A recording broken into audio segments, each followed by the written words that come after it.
सबको मेरी राम राम। मैं वही आपकी राम राम वाली आंटी आगे की कहानी लेकर आई हूँ।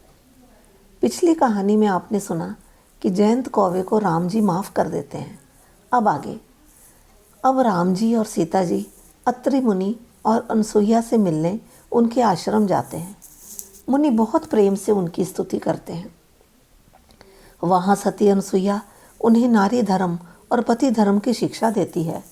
कहती हैं, हे सीता, माता पिता भाई बंधु सब हमारा भला चाहने वाले हैं, लेकिन ये सब एक लिमिट तक ही हमारा भला चाहेंगे। मगर पति तो असीम सुख देने वाला है, जिसकी कोई सीमा नहीं। पति मोक्ष रूप है। अनसुईया कहती हैं, हे सीता, वृद्ध, रोगी, मूर्ख, अंधा, क्रोधी, निर्धन ऐसे भी पति का अपमान करने से स्त्रियां नरकगामी होती हैं।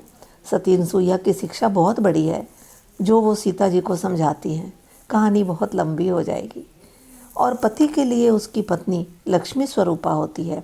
कभी भी पति को उसका अपमान नहीं करना चाहिए, उसका मान करना चाहिए।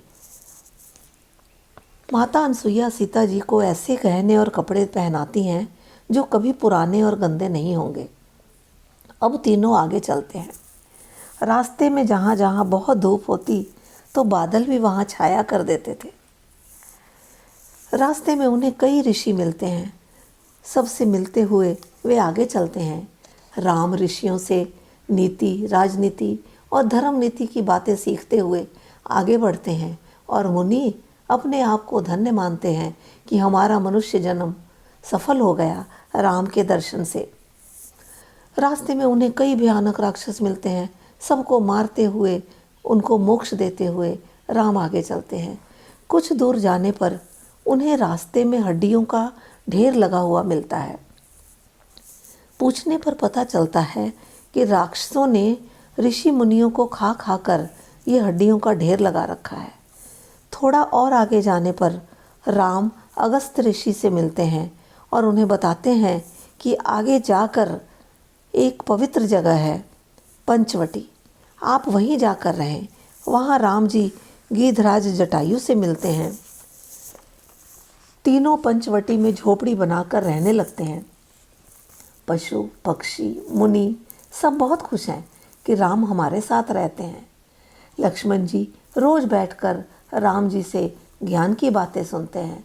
एक दिन लक्ष्मण जी पूछते हैं कि आप मुझे वो भक्ति बताएं जिसके कारण आप सब पर दया करते हैं और आपको सब इतना चाहते हैं।